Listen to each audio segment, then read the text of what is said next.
As-tu déjà aimé quelqu'un qui disait tout ce qu'il fallait et qui t'a pourtant quitté comme si rien n'avait compté? Il me disait qu'il m'aimait, avec toutes les lettres. Il le disait comme s'il y croyait, comme si j'étais le destin inscrit dans ses étoiles. Il le disait avec ce regard un peu flou d'envoûtement et cette voix qui ressemblait à une prière. Il me disait que j'étais la seule, que j'étais différente, que j'étais ce qu'il n'avait jamais trouvé chez personne. Il me disait tout ça avec une telle certitude que j'y ai cru, parce que parfois, l'amour entre ainsi, non par la porte, mais par la confiance. Et quand on fait confiance, on se donne. Et moi, je me suis entièrement donné. Mais la vérité, c'est que ce n'est pas lui qui m'a brisé, c'est moi qui me suis déconstruite pour lui. En silence, petit à petit, comme quelqu'un qui démonte sa maison pour la faire entrer dans la valise de celui qui dit qu'il va rester, mais qui est déjà en train de partir. Je suis devenue la femme qui attendait, qui changeait ses plans pour lui, qui avalait sa fierté, son ego, ses limites, pour lui. Et non pas parce qu'il le demandait, mais parce qu'il laissait entendre que, si je ne faisais pas tout cela, il ne voudrait peut-être plus rester. Un amour conditionnel, sous vide, qui expirait à chaque fois que je disais « ça va », alors que ça n'allait pas. Un amour déséquilibré. Et pourtant, un amour quand même. T'es-tu déjà regardé dans le miroir sans te reconnaître? As-tu déjà remarqué que, dans l'effort d'être la personne idéale pour quelqu'un, tu avais oublié d'être toi-même? Moi, j'ai oublié. J'ai mis de côté mes textes, mon blog, mes idées. J'ai mis ma propre vie en pause dans l'espoir qu'il me choisirait comme priorité. Parce qu'on nous apprend que s'aimer, c'est se donner. Mais personne ne nous dit que, si on se donne entièrement, il ne reste peut-être plus rien pour continuer d'exister. Il me disait « Tu es différente » et je voulais y croire de toutes mes forces. Je voulais être cette exception dans le chaos. La femme qui ferait enfin réaliser à l'homme juste qu'il avait trouvé l'amour de sa vie. Mais tu vois, être différente ne veut pas toujours dire être choisie. Parfois, ça signifie juste être celle dont on se souvient après, quand il se rend compte qu'il a perdu quelque chose qu'il ne retrouvera jamais. Et il m'a perdu. Pas parce que je suis parti, mais parce qu'il a arrêté de venir, d'appeler, de demander si j'étais bien rentré, de dire que je lui manquais. Les absences ne sont pas arrivées d'un coup, non. Elles sont venues à crédit. Un message ignoré ici, un « pas ce soir » là, un « je suis occupé » qui cachait au fond un « je ne veux plus ». Et même ainsi, tu sais ce qui fait le plus mal? C'est que j'ai continué d'essayer, à m'inviter dans sa vie, à chercher à être présente dans le quotidien de quelqu'un qui ne voulait plus m'y inclure, à faire semblant de ne pas voir que j'étais toujours disponible. Et lui, toujours absent. Je suis devenu le plan B de l'homme qui était mon plan A. Mais tout ça n'a vraiment commencé à faire mal que quand j'ai compris que ce n'était plus à propos de lui. C'était à propos de moi, de ce que j'étais prête à accepter comme miette d'affection par peur d'être seule, de combien j'avais peur d'affronter le silence de ma propre chambre, de combien je préférais me blesser lentement plutôt que d'affronter la douleur entière d'une fin. Parce que la fin avait déjà eu lieu. Il n'avait juste pas eu le courage de le dire. Mais son corps le disait. Son ton le disait. Sa façon de détourner les yeux quand je disais « tu me manques », tout en lui disait la vérité, sauf les mots. Et moi, je disais le contraire.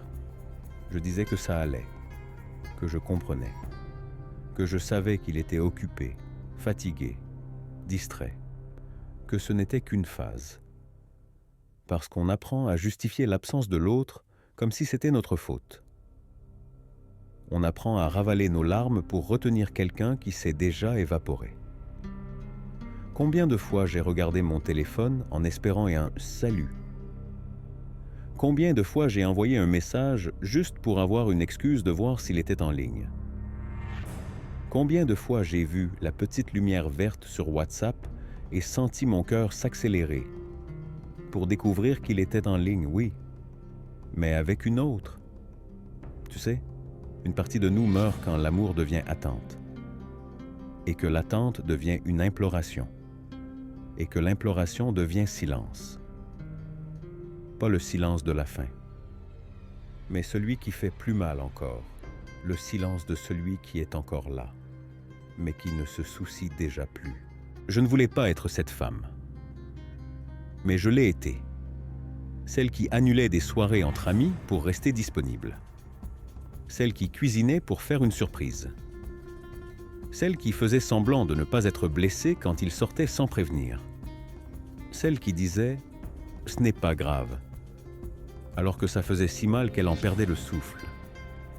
Celle qui pensait « si je suis assez patiente, il finira par comprendre ». Mais il n'a pas compris. Ou alors, il s'en fichait. Et quand il est finalement parti, ce n'était pas avec des mots. C'était avec des silences, des messages ignorés, des invitations refusées, l'excuse de « la vie compliquée ». Il est sorti de moi comme s'il n'y avait jamais été. Et moi, je suis resté, avec les projets inachevés, les cadeaux jamais donnés, les questions sans réponse, les nuits blanches à essayer de comprendre ce que j'avais fait de mal. Mais je n'ai rien fait de mal. As-tu déjà pensé à ça? Que peut-être le problème ce n'était pas toi? Que peut-être aimer trop n'est pas un défaut? Que peut-être l'erreur a été d'attendre qu'une personne brisée sache t'aimer en entier? Et malgré tout ça, tu sais ce que j'ai fait? Je suis allé le chercher. Je l'ai appelé. J'ai essayé de comprendre. J'ai demandé si tout allait bien. Et lui, il m'a répondu comme on décroche à un appel d'opérateur, sans émotion, sans envie, avec hâte de raccrocher. As-tu déjà supplié pour être aimé par quelqu'un qui avait déjà décidé de ne plus t'aimer? C'est une douleur que les mots ne contiennent pas. Une douleur qui tambourine au milieu de la nuit, qui te fait douter de tout, qui te fait te regarder dans le miroir en te demandant si tu as jamais été suffisante. Et la vérité, c'est que tu l'étais, et même plus. Mais quelqu'un qui n'est pas prêt ne reconnaît pas. Quelqu'un qui ne sait pas aimer accuse l'autre d'aimer trop. Et je me suis accusé de pleurer, de ressentir, d'avoir tant donné, d'avoir cru, d'avoir encore envie de savoir comment il va, d'espionner encore son Instagram, d'avoir le cœur qui se retourne quand je vois une notification à son nom. Je me suis accusé jusqu'à ce que je comprenne qu'il n'y a pas de faute à aimer. Il y a de la beauté, il y a du courage, il y a de l'abandon sincère, et que la douleur est simplement le signe que ce qui a existé a été vrai, au moins de mon côté. Alors pourquoi ça fait si mal de perdre quelqu'un qui ne m'a jamais eu vraiment? Peut-être parce qu'au fond, je pensais encore pouvoir réparer, pouvoir sauver, pouvoir faire fonctionner, si j'aimais juste un peu plus, encore un peu plus. Mais la vérité que personne ne dit, c'est que l'amour n'est pas une équation. Il ne fonctionne pas à la force de l'insistance. Parfois, aimer davantage ne fait que faire saigner plus. Et j'ai saigné, en silence, devant le miroir, sur la banquette arrière d'un Uber, dans les toilettes de la fête où j'ai dit que tout allait bien. J'ai saigné en souriant aux autres pendant que je mourais à l'intérieur. Parce qu'il existe une douleur que seules celles qui ont été presque aimées comprennent. Une douleur qui n'a pas de nom, mais qui a un visage. Et son visage était encore imprimé en moi. Et malgré tout, je l'aimais encore. Mais maintenant, quelque chose commence à changer. Pas parce qu'il s'est excusé, pas parce qu'il est revenu, mais parce que, pour la première fois, j'ai arrêté d'attendre. J'ai arrêté de me réduire. J'ai arrêté de vouloir comprendre. J'ai arrêté de chercher des réponses chez quelqu'un qui ne me donnait que du silence. Et j'ai commencé, tout doucement, à m'écouter Et tu sais ce que j'ai entendu? Un murmure, faible encore, mais clair. Un murmure qui disait « Tu mérites mieux ». Et peut-être, juste peut-être, que c'est la première vérité à laquelle je dois vraiment croire.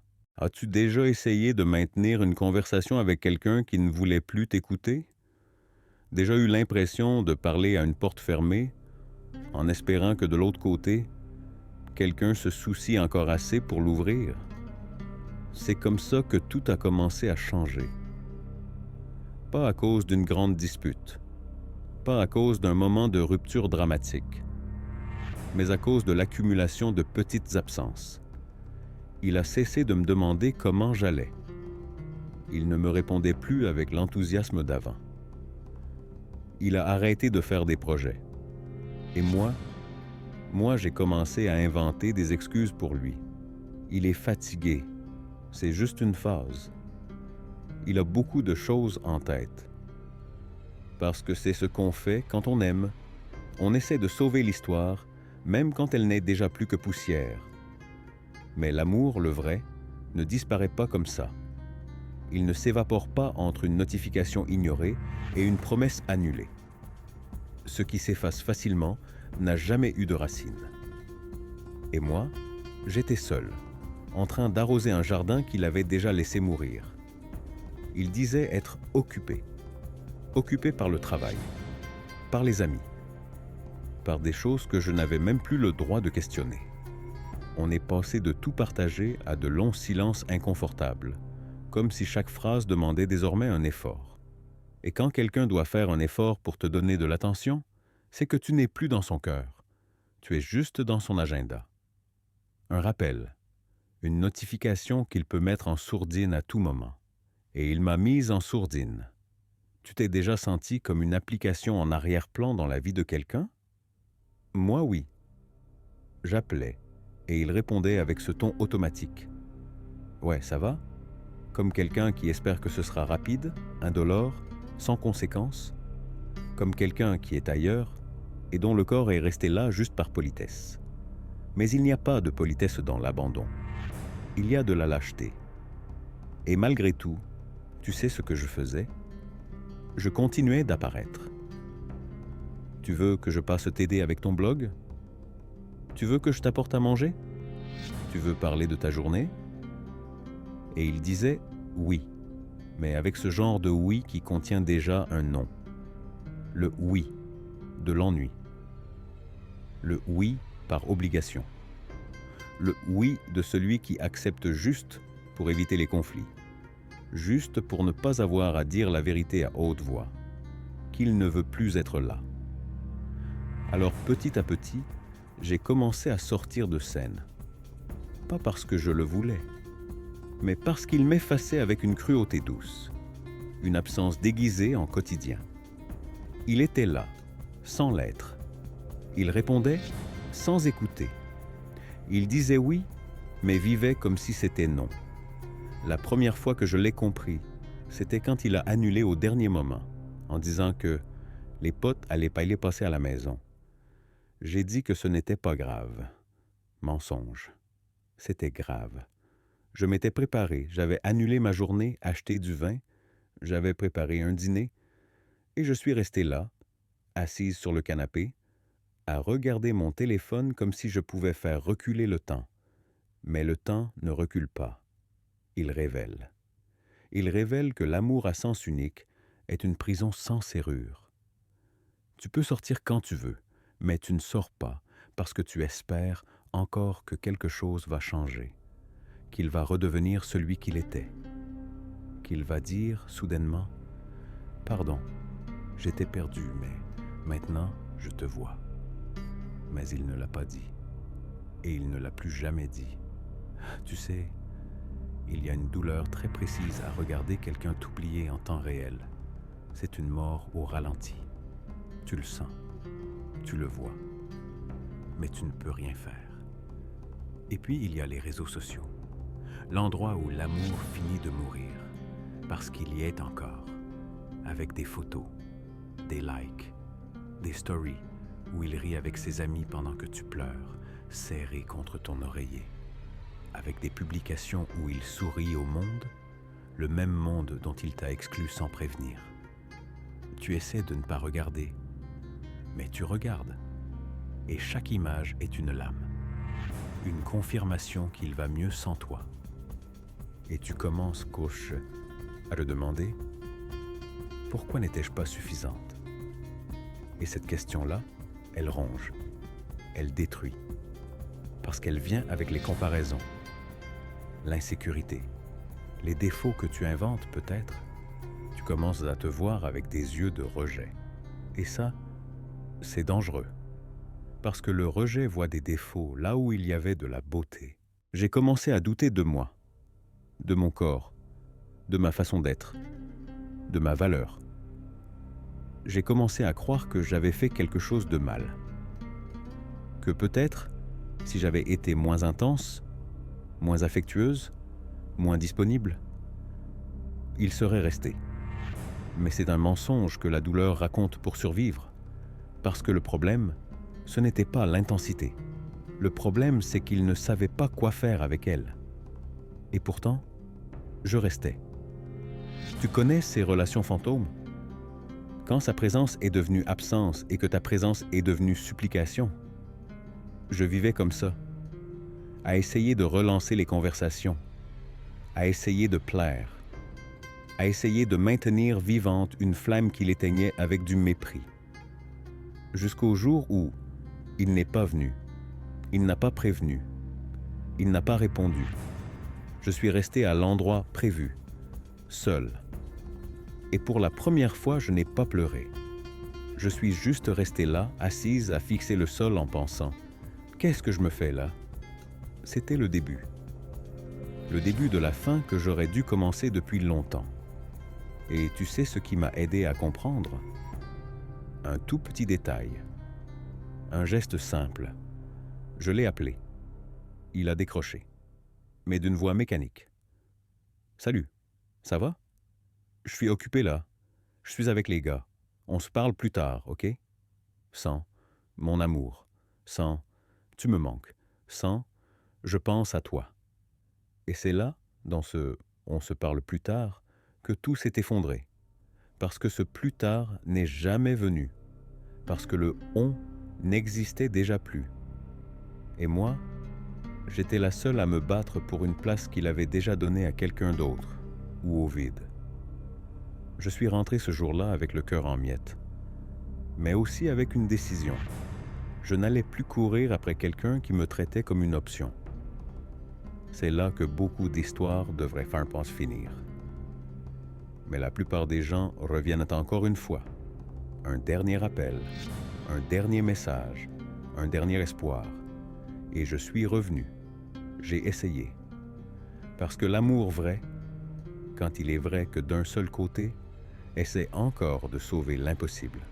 Mais l'impossible ne veut pas être sauvé. Il veut être oublié. Et j'ai dû l'apprendre de la manière la plus douloureuse.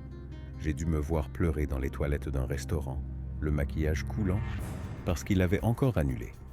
J'ai dû entendre une amie me dire « Tu ne vois pas combien il te fait du mal ?» J'ai dû voir la lumière dans ses yeux, celle que j'avais perdue, et comprendre que c'était ça que je n'avais plus. Parce que quand l'amour s'en va, il ne laisse pas juste un vide. Il laisse une ombre, un fantôme, une boucle infinie de « et si ?» Et je vivais piégé dans ce cycle, jusqu'à ce que je comprenne une chose qui a tout changé. Quelqu'un qui t'aime vraiment ne te fait pas douter. Quelqu'un qui t'aime vraiment, il est là. Il se bat, il reste. Lui, il n'est pas resté. Et même si ça fait mal, j'ai appris à transformer cette douleur en liberté. Liberté de ne plus attendre, de ne plus supplier, de ne plus me mettre en dernier. Et si tu lis ceci et que tu te reconnais dans cette histoire, sache, tu n'es pas seul. Il y a une foule silencieuse de cœurs brisés qui essaient de comprendre ce qu'ils ont mal fait. Mais peut-être que la question n'est pas « Où as-tu échoué ?» Peut-être que la vraie question est « Pourquoi acceptes-tu si peu ?» Ce n'est pas à propos de lui, ça ne l'a jamais été. c'est à propos de toi, de ce que tu crois mériter, de combien tu es prête à t'aimer en retour. Alors, avant de chercher encore un signe sur ton téléphone, avant de relire vos vieilles conversations, avant de retourner sur son Instagram, respire et demande-toi, qu'est-ce que je ferais maintenant si je m'aimais vraiment? Commence par là. Et si cette histoire t'a touché, si tu t'es reconnu dans chaque mot, alors peut-être qu'il est temps de faire ce premier pas vers ta liberté. Et parfois, ce premier pas, c'est simplement écouter. Écouter ton cœur et te rappeler que tu mérites plus. Plus de présence, plus de vérité, plus d'amour, mais surtout, plus de toi-même. As-tu déjà eu la sensation que le monde continuait d'avancer et que toi seul étais resté figé? Après qu'il soit parti, ou plutôt, après qu'il ait disparu sans dire qu'il partait, je suis resté là, glacé, comme si mon horloge s'était arrêtée.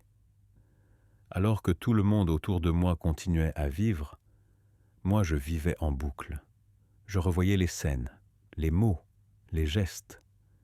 Je cherchais des signes qui n'avaient peut-être jamais existé. J'essayais de comprendre à quel moment me suis-je perdu.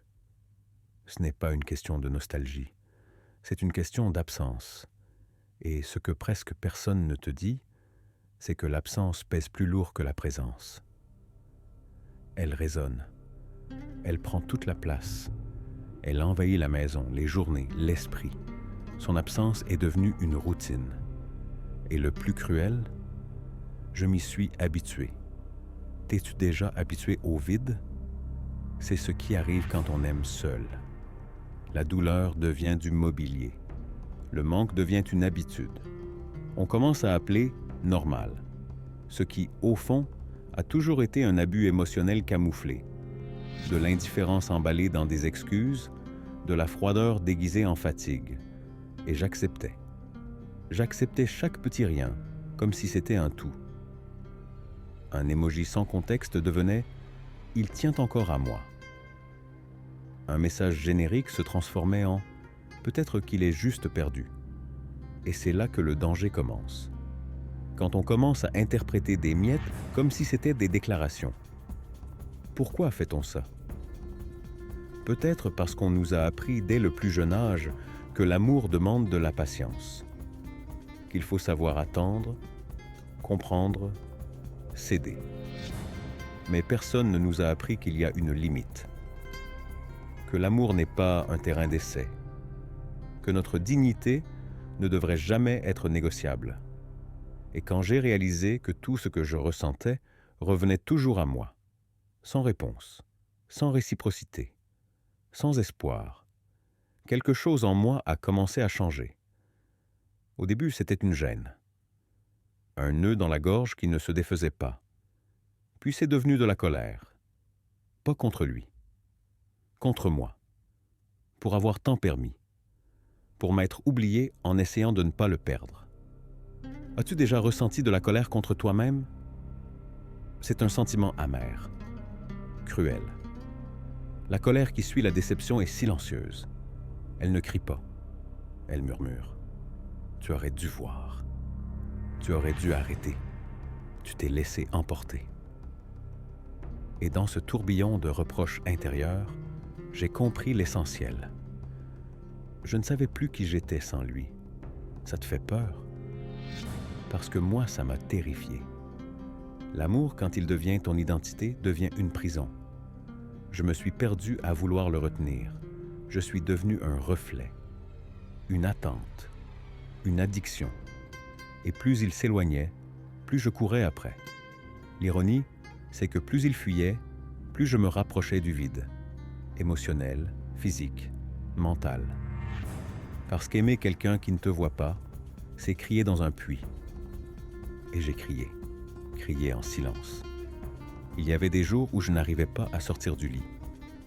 Mais je disais « ça va » sur le groupe des copines.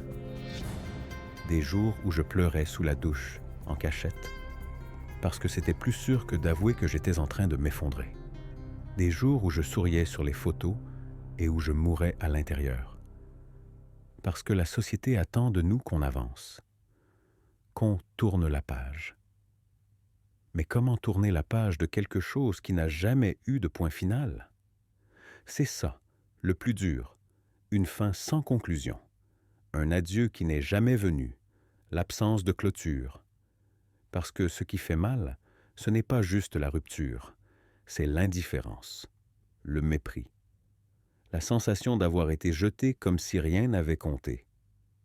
Et alors, on commence à se demander, est-ce que j'ai tout inventé?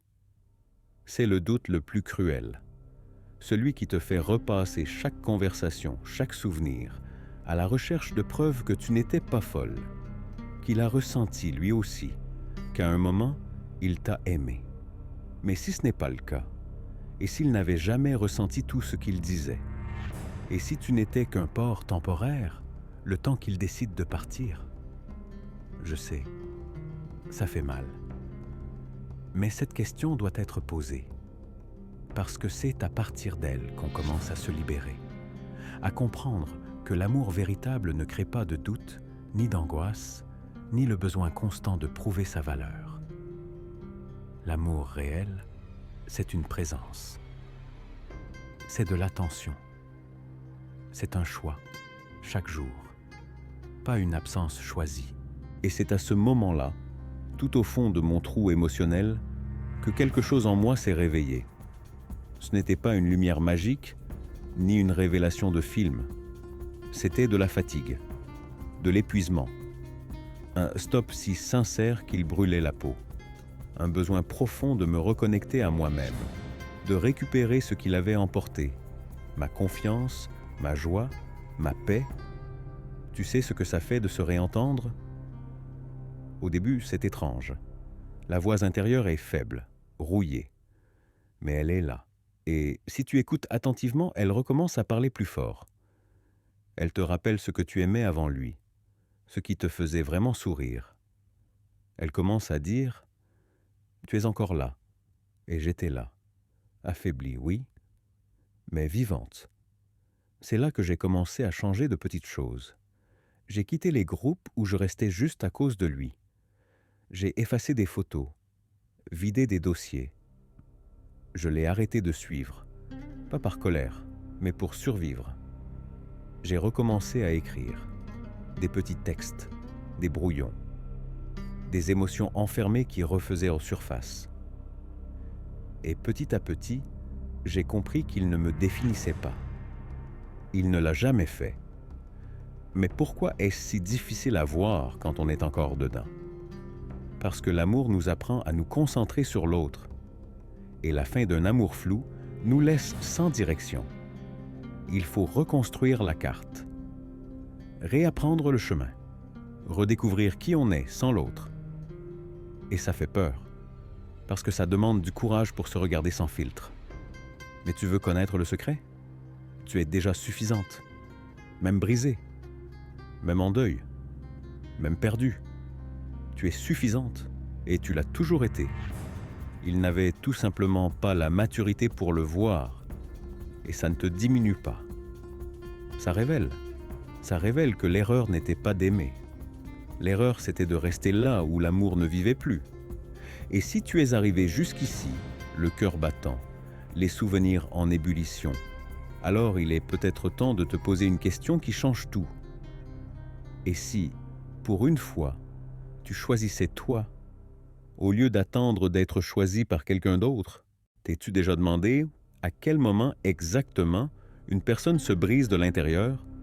Ce n'est pas le jour de l'adieu, ni à la première absence, ni même face à la déception la plus évidente. Ce qui nous brise vraiment, c'est l'accumulation, l'usure subtile, le bruit étouffé des « ça va » qui n'allait jamais vraiment bien. C'est quand tu réalises que tu te traînes pour quelqu'un qui ne marche même plus à tes côtés. C'est là que quelque chose a commencé à changer en moi. Pas par choix conscient, mais par épuisement. Parce qu'aimer sans retour, ça épuise.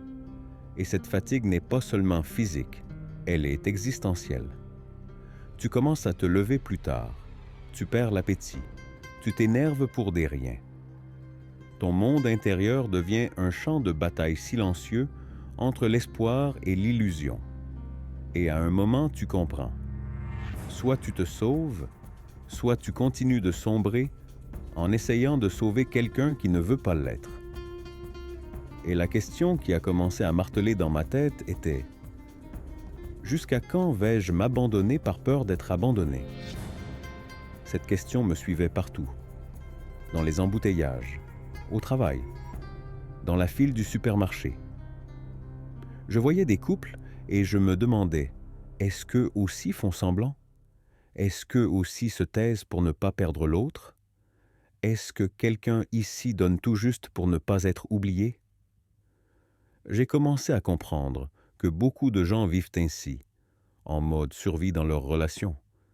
Des gens qui ont appris à aimer comme s'ils avaient une dette à payer, qui pensent qu'ils devoir se justifier pour exister, qui croient qu'ils ne seront aimés que s'ils sont parfaits, impeccables, toujours disponibles. Mais l'amour n'est pas une dette. L'amour est un choix. Et personne ne devrait avoir à supplier pour être choisi. Alors, j'ai commencé à voir toutes les petites morts que j'avais vécues au fil de cette relation. Je ne parle pas de disputes ou de ruptures. Je parle des morts invisibles. La mort de l'enthousiasme, du soin de soi, de la légèreté, du rire spontané, de l'authenticité. À quel moment ai-je cessé d'écrire par plaisir? À quel moment ai-je commencé à m'habiller en pensant à ce qu'il allait dire? À quel moment ai-je commencé à filtrer mes mots, mes émotions, à éviter le moindre inconfort pour ne pas être trop? T'es-tu déjà censuré pour ne pas perdre quelqu'un? C'est un réflexe dangereux. Tu commences à effacer des parties de toi, à cacher ce que tu ressens, à accepter le minimum par peur de passer pour quelqu'un de trop dépendant. Et le plus triste, tu finis par appeler ça de l'amour. Mais ça n'en était pas. C'était de l'attachement, du manque déguisé en romantisme, de la peur de la solitude maquillée en loyauté, parce qu'aimer ne devrait jamais exiger l'annulation de qui tu es. Et un jour, je me suis réveillée différente. Il n'y a pas eu de moment marquant, pas de dernière phrase, juste du silence. Un silence si vaste que pour la première fois, je l'ai rempli avec ma propre voix. Et cette voix a dit, « Ça suffit. Il était temps de faire une pause, de respirer, de m'écouter avec une honnêteté brutale, d'admettre que cette relation n'existait plus, ou peut-être jamais comme je l'avais imaginé. Il était temps d'arrêter de chercher des coupables et de commencer à chercher des vérités. Et la vérité, c'est que je m'étais perdu. Pas par faiblesse, par amour. Et c'est plus courant qu'on ne le pense. On ne se perd pas seulement quand tout se termine. Parfois, on se perd en essayant de maintenir debout ce qui s'est déjà effondré. J'ai compris que ce n'était pas seulement lui qui m'avait mise de côté. Je l'avais fait aussi. Je m'étais abandonné. J'avais repoussé mes envies, mes projets, ma voix, ma présence, mon amour-propre. Tout était passé au second plan. Et alors, je me suis posé cette question. Comment puis-je espérer être choisi par quelqu'un si je ne me choisis même plus moi-même? Cette question a tout changé. Parce que le vrai tournant ne se produit pas quand tu abandonnes l'autre. Il arrive quand tu cesses de te saboter, quand tu arrêtes de croire que l'amour doit faire mal, quand tu comprends que la réciprocité ne se quémande pas, elle se partage. J'ai commencé à faire de petits choix, des choix qui semblaient insignifiants, mais qui étaient immenses pour quelqu'un qui s'était éteint pendant si longtemps. J'ai recommencé à écrire, et cette fois, pas pour qu'il me lise, pour moi, pour me souvenir de qui j'étais avant lui. J'ai renoué avec des amis que j'avais mises de côté sans m'en rendre compte. J'ai commencé à dire non sans culpabilité. J'ai recommencé à m'écouter avant de demander à être entendu. Et tu sais ce qui a changé de plus profond? J'ai arrêté d'attendre un message, un signe, une tentative de retour. Parce que, sincèrement, le temps qu'on passe à attendre que quelqu'un revienne, on pourrait le passer à revenir vers soi-même. Et peut-être que la plus grande erreur n'a pas été de tant l'aimer. Peut-être que l'erreur a été d'oublier que moi aussi, je méritais d'être aimé, par moi-même. On croit qu'on a besoin de quelqu'un pour guérir. Mais en réalité, la guérison commence quand on prend la responsabilité de sa propre douleur. Quand on cesse de se demander pourquoi l'autre est parti et qu'on commence à se demander pourquoi on est resté qu'il si longtemps là où il n'y avait plus de place. Et est-ce que ça fait mal? Bien sûr que oui. Ça fait mal de couper des liens invisibles, de défaire des projets, de déconstruire une image du futur bâtie avec quelqu'un qui n'était déjà plus là. Ça fait mal d'admettre qu'on a tenu trop longtemps, mais cette douleur, elle vient avec du soulagement, parce que, pour la première fois depuis longtemps, tu sens que tu es sur le bon chemin, même en tremblant, même dans l'incertitude, même en trébuchant. Tu reviens à toi, à ce qui est vrai, à ce qui est possible, à ce qui est entier. Et dans ce retour, tu comprends quelque chose qui peut te sauver. Tu n'as plus besoin de te traîner pour personne. Celui qui veut rester, reste. Celui qui t'aime, le montre. Celui qui te veut, prend soin de toi. Celui qui ne sait pas, s'en va. Et celui qui part, ne repart plus avec rien d'autre que l'espace que tu es enfin prête à remplir avec un amour vrai, le tien. Et si tu es arrivé jusqu'ici, le cœur serré, les yeux embués, les mains tremblantes, respire, ferme les yeux et demande-toi, qu'est-ce que je peux faire aujourd'hui, maintenant, pour moi? Peut-être que c'est reprendre soin de ton corps, ou écrire à cette amie que tu avais mise de côté, ou simplement te lever avec l'intention de te traiter avec plus de douceur. Commence petit, commence sincère, commence de l'intérieur. Parce qu'à partir d'aujourd'hui, on ne demande plus d'amour, on le devient. Parfois, le moment le plus puissant de notre vie ne se produit pas au sommet. Il arrive dans le silence, quand la poussière de la douleur commence à retomber, et que toi, pour la première fois depuis longtemps, tu t'écoutes à nouveau. C'est ce qui m'est arrivé. La maison était encore vide. Le téléphone, encore silencieux.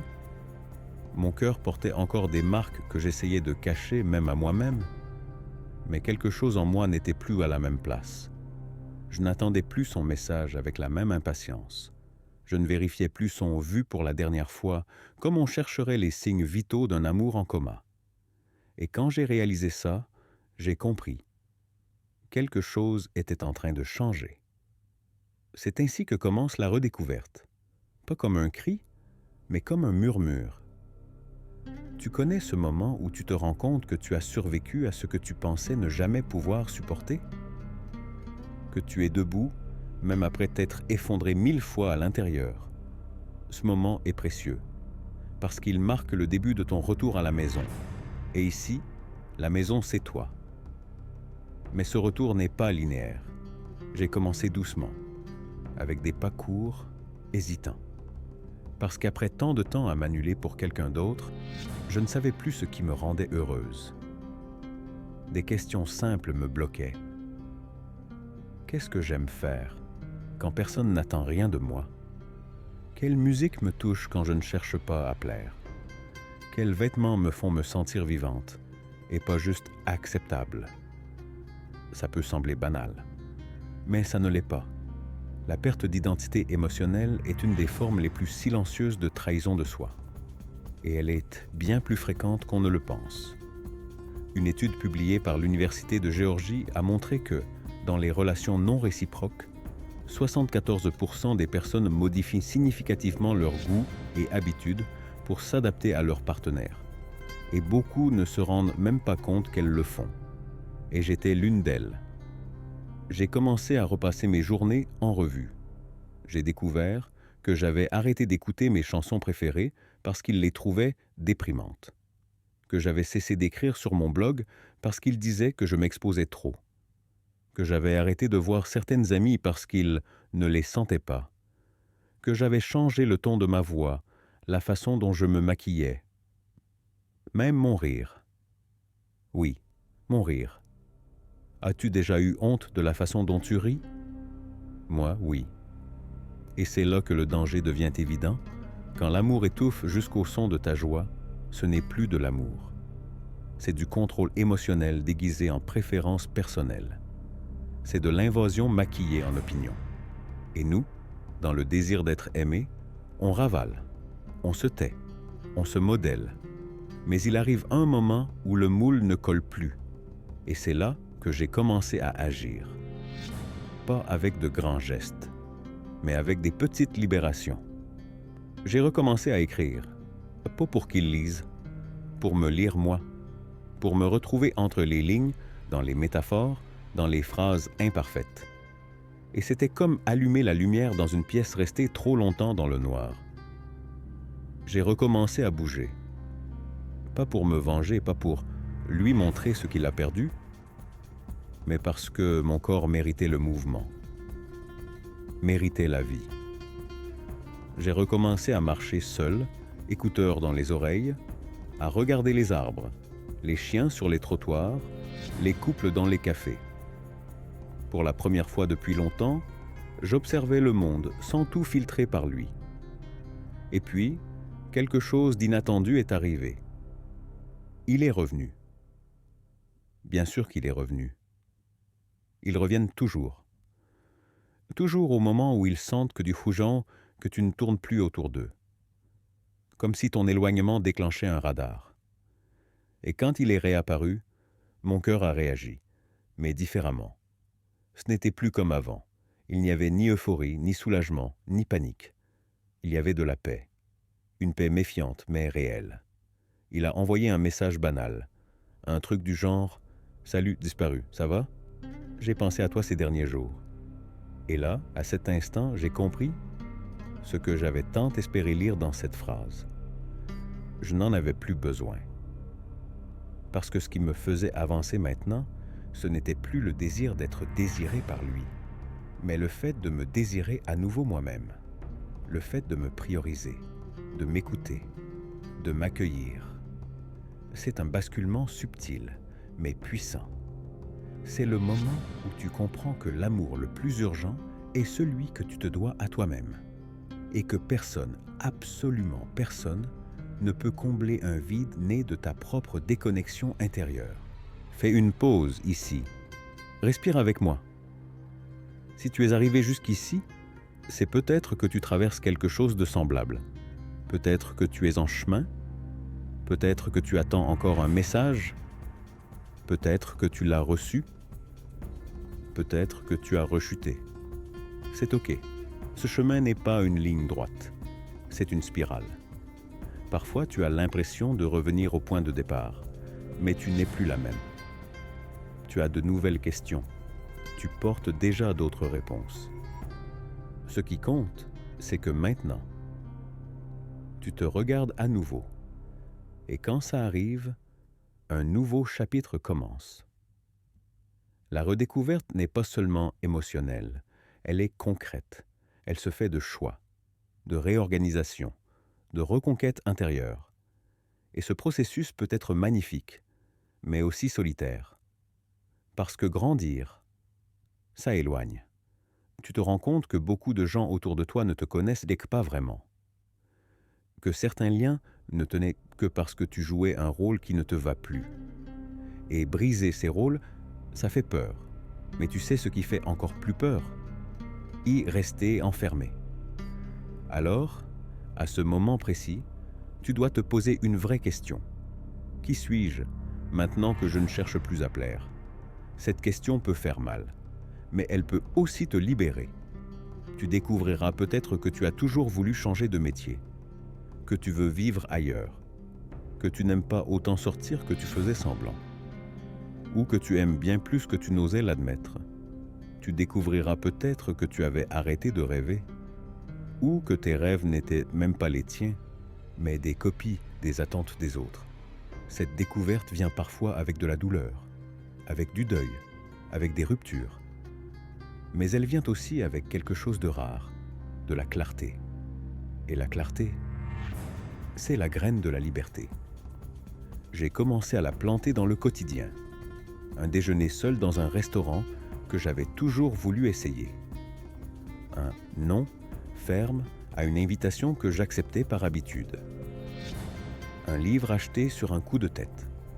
Une journée sans maquillage. Une conversation sincère avec une amie qui croyait me connaître, mais qui n'avait jamais entendu ce que j'allais lui dire. Et plus je disais ma vérité, plus je me sentais légère. Parce qu'être qui tu es sans chercher la validation, c'est le début de la guérison. Et si tu es arrivé ici en pensant que tout ça est trop beau pour être vrai, laisse-moi te dire une dernière chose. Cette histoire n'est pas un conte de fées. Ce n'est pas une success story de film. C'est une histoire de survie émotionnelle. C'est apprendre à ressentir à nouveau la faim, la soif, le sommeil. C'est réorganiser le chaos intérieur et découvrir qu'il y a de la vie après l'effondrement. Une étude menée par la psychologue américaine Susan Anderson, spécialiste du deuil amoureux, a démontré que le cerveau de quelqu'un qui subit une rupture amoureuse active les mêmes zones que celles impliquées dans le sevrage de drogue. Tu comprends maintenant pourquoi ça faisait si mal? Parce que ce n'était pas seulement à propos de lui. C'était l'addiction à être aimée par quelqu'un qui te faisait te sentir vivante, même juste quelques instants, même au milieu de tant de douleur. Mais maintenant, tu apprends à vivre sans cette drogue. Tu reviens à ton propre rythme. Et tu comprends lentement que le bonheur ne se trouve pas dans une intensité chaotique, mais dans une paix constante. Et cette paix, elle commence aujourd'hui.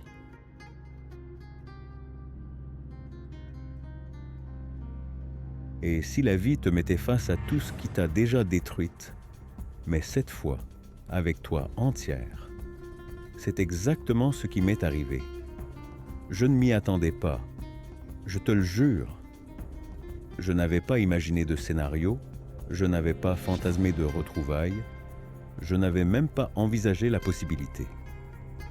Parce que honnêtement, après tout le processus de guérison, après tant de renoncements intérieurs, tant de reconstruction, il appartenait au passé, pas oublié, mais enfin mis à sa juste place.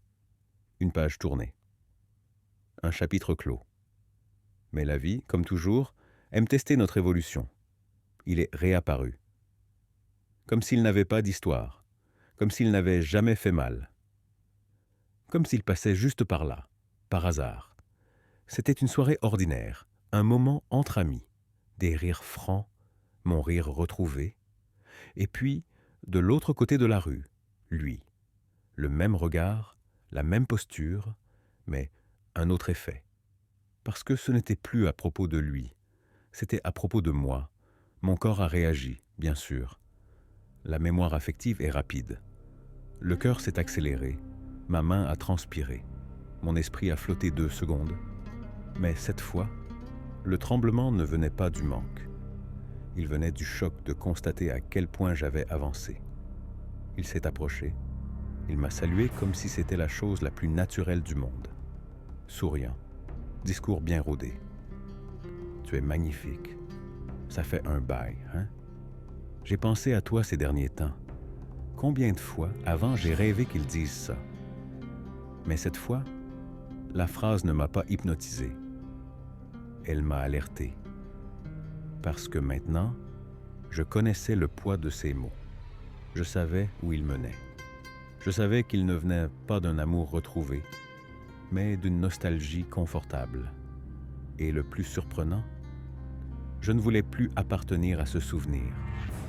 As-tu déjà regardé quelqu'un et réalisé, avec une clarté totale, que cette personne ne peut plus te blesser? C'était ça. Comme respirer à plein poumon après des mois sous l'eau. Comme découvrir que tu peux marcher sans rien porter sur tes épaules. Comme comprendre, jusqu'au fond de l'âme, que ta paix vaut plus que n'importe quelle réconciliation. Mais il a tenté. D'abord avec des compliments, puis avec des souvenirs, ensuite avec une invitation. On prend un café un de ces jours? Une question anodine, mais chargée d'intention, comme quelqu'un qui tend la main, non pas pour te tirer avec force, mais avec l'ancienne stratégie du « juste un peu ». Combien de fois suis-je tombé dans ce piège? La promesse d'une rencontre légère, d'une conversation en suspens, du fameux « juste pour voir comment tu vas ». Mais toute femme qui a déjà aimé plus qu'il ne fallait le sait. Il n'y a pas de juste un café, pas de juste un message. Tout est pont vers le même endroit, la répétition. Et moi, je ne voulais plus répéter. À cet instant, mon esprit a tout revu. Les nuits sans sommeil, les anniversaires oubliés, les messages sans réponse. Ce jour où j'avais cuisiné pour lui et qu'il avait annulé à la dernière minute. Cette fois où j'ai pleuré dans la voiture, en me sentant invisible alors même qu'il était assis à côté de moi. Je me suis souvenu de moi, de ce que j'ai fait pour me retrouver. Tu confierais ta maison toute juste reconstruite à celui qui l'a déjà incendiée. Moi non plus. J'ai pris une grande inspiration. J'ai souri. J'ai dit que j'étais avec des amis, que peut-être on se recroiserait un jour. Et je suis parti. Pas par fierté, mais par maturité. Et sur le chemin du retour, je n'ai pas pleuré. Je ne me suis pas remis en question. Je ne me suis pas blâmé. Je me suis écouté. Et tu sais ce que j'ai entendu? Tu es libre? C'est ça, la beauté du processus. Un jour, tu réalises, Gauchiller, que tu as guéri. Que ce qui t'a autrefois écrasé n'a plus aucun pouvoir sur toi. Que tu n'as plus besoin de retour, ni de clôture, ni de seconde chance. Parce que tu as enfin compris que ce n'était pas de l'amour, c'était de l'attachement déguisé en espoir. Et quand cette vérité arrive, tout change. Tu regardes le passé avec gratitude, et non avec envie, avec respect, mais sans nostalgie. Tu comprends que certaines histoires ne sont pas faites pour continuer. Elles sont là pour t'enseigner à ne plus accepter moins que ce que tu mérites. Cette rencontre inattendue m'a révélé cela. La douleur est partie, et moi, je suis resté. Mais faisons une pause. Je veux que tu respires avec moi. Où en es-tu, toi, dans ton processus? Tu attends encore un message? Tu rêves encore d'un retour? Tu crois encore que tu pourrais recommencer avec quelqu'un qui t'a brisé? Si oui, c'est OK. Cela fait partie du chemin. On ne guérit pas d'un claquement de doigts. On guérit par cycle, par confrontation comme celle-là, par des épreuves que la vie place devant nous pour voir si, cette fois, notre réponse est différente. Et si elle l'est, tu as gagné. Pas contre lui, pas contre l'histoire, contre toi-même, contre ton ancienne version, contre tes impulsions, contre ton besoin d'être validé. Tu as vaincu la peur d'être seul. Et ça, c'est du pouvoir. Mais ce pouvoir vient avec une question difficile. Que faire maintenant que tu n'as plus besoin de lui pour être heureuse? C'est ici que commence la prochaine phase. En celle où tu ne cherches plus à sortir du trou. Tu choisis où tu veux aller, avec qui tu veux être, ce que tu veux bâtir. Et ça fait peur. Parce que, pendant longtemps, le chaos t'était familier. Et maintenant, face à la paix, tu dois te réinventer. Okay. Es-tu prête pour ça? Parce que la vérité, c'est qu'on s'habitue à vivre en fonction de quelqu'un. Et quand cette personne sort de l'équation, il reste de l'espace, du temps, du silence. Et dans ce silence peut naître un nouvel amour. Pas pour un autre, mais pour tout ce que tu as toujours été et que tu avais arrêté d'être pour tenir dans un moule. C'est la plus belle redécouverte. Et si tu en doutes encore, laisse-moi te partager un fait. En 2016, une étude de l'Université de Californie a montré que les personnes ayant traversé une rupture douloureuse et s'étant investies émotionnellement dans leur propre processus de guérison ont développé, quelques mois plus tard, une plus grande clarté de vie, une meilleure estime d'elles-mêmes et même des changements positifs dans leur vie professionnelle. Autrement dit, ce qui ressemblait à une ruine est devenu fondation. Et c'est ce que tu fais maintenant. Tu reconstruis, depuis les décombres, avec plus de sagesse, avec plus de force, avec plus d'amour pour toi-même. Et si un jour il revient, et il reviendra, tu n'auras pas besoin de dire quoi que ce soit. Ta légèreté parlera pour toi, ton éclat, ton silence, ton absence de besoin. Et cela suffira. Parce que quand tu te suffis à toi-même, plus personne ne peut te menacer avec l'abandon. Tu n'as plus peur de perdre l'autre. Tu as peur de te perdre à nouveau. Et ça, c'est la liberté. Et si je te disais que la réponse que tu as toujours cherchée n'a jamais été dans l'autre, mais en toi, depuis le début, c'est cette question qui a résonné en moi le jour où j'ai enfin eu le courage de regarder en arrière et de voir tout le chemin parcouru.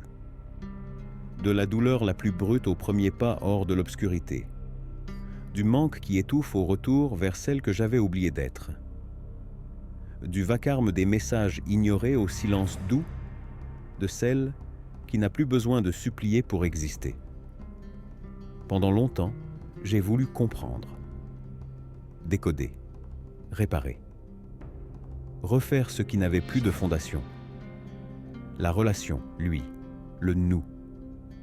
Comme s'il existait une formule magique pour restaurer ce qui était irréversiblement brisé.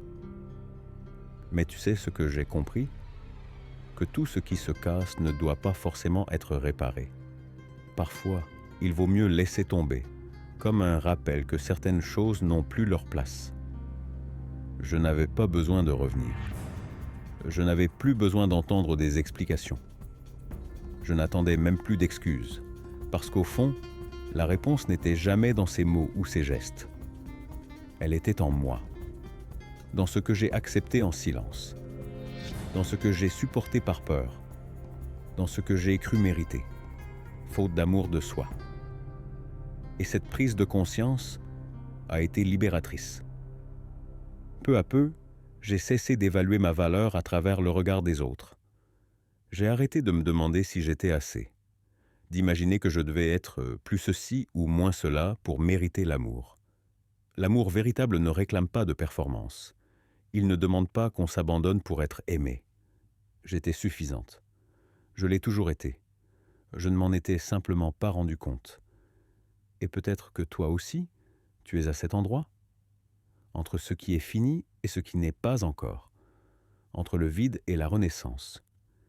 Si c'est le cas, je te comprends. J'y suis passé. Et je sais combien il est déroutant de ne plus savoir qui l'on est sans l'histoire qui s'est terminée. Mais crois-moi, ça passe. Ça passe au moment où tu commences à t'écouter avec douceur. Quand tes projets ne tournent plus autour de quelqu'un qui ne t'a jamais vraiment intégré au sien.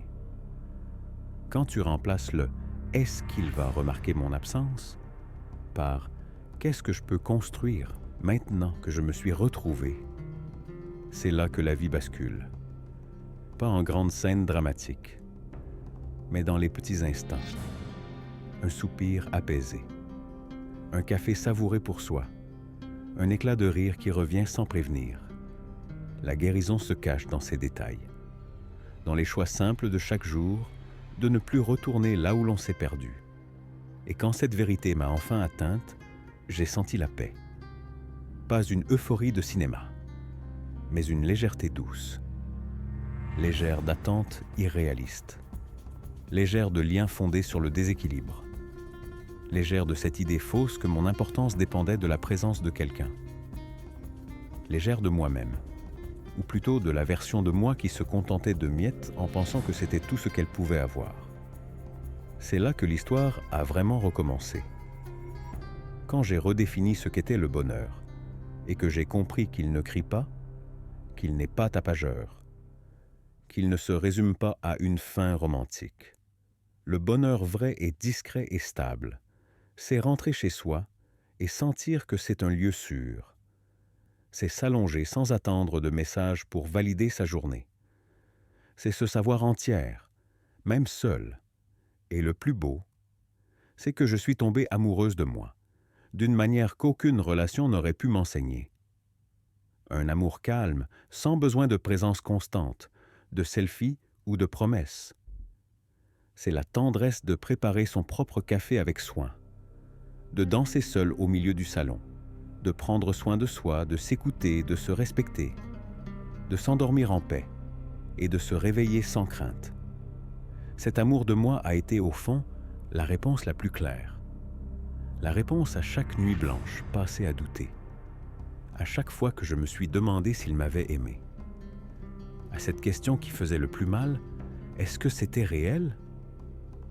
Oui, ça l'était. Mais pas à cause de lui. Parce que moi, j'ai ressenti. J'ai donné. J'ai été sincère. Et ça ne m'amoindrit pas. Ça me rend grande. Et toi? As-tu déjà réalisé la force qu'il faut pour aimer sans garantie de retour? C'est une puissance rare. Celle de continuer malgré les blessures, de croire malgré les chutes, de choisir encore l'amour, parce qu'on a compris que le plus grand, le plus vrai, commence par soi. Tu es plus fort que tu ne crois, plus sensible que tu ne laisses paraître, plus belle que ce qu'on t'a fait croire, et bien plus digne d'amour que ce qu'on t'a laissé penser. Et si personne ne t'a dit ça aujourd'hui, alors je te le dis maintenant. Tu mérites quelqu'un qui reste, qui voit, qui écoute, qui te choisit, même les jours sombres. Mais surtout, tu mérites de te choisir toi-même. Parce qu'aucune relation ne peut fleurir si tu n'es pas en paix avec toi-même. C'est la leçon la plus précieuse que j'ai apprise, la clé qui a ouvert toutes les portes. Et si je peux te laisser un dernier message, ce serait celui-là. La liberté la plus profonde, c'est de savoir que tu n'as besoin de personne pour te sentir aimé. Aimer, c'est s'épanouir. C'est se sentir accueilli, pas emprisonné. C'est s'additionner, jamais se soustraire. Et si ce n'est pas ça, ce n'est pas de l'amour, c'est de la peur, de l'attachement, un manque camouflé. Tu mérites un amour entier. Et ce grand amour commence, ici et maintenant, par toi.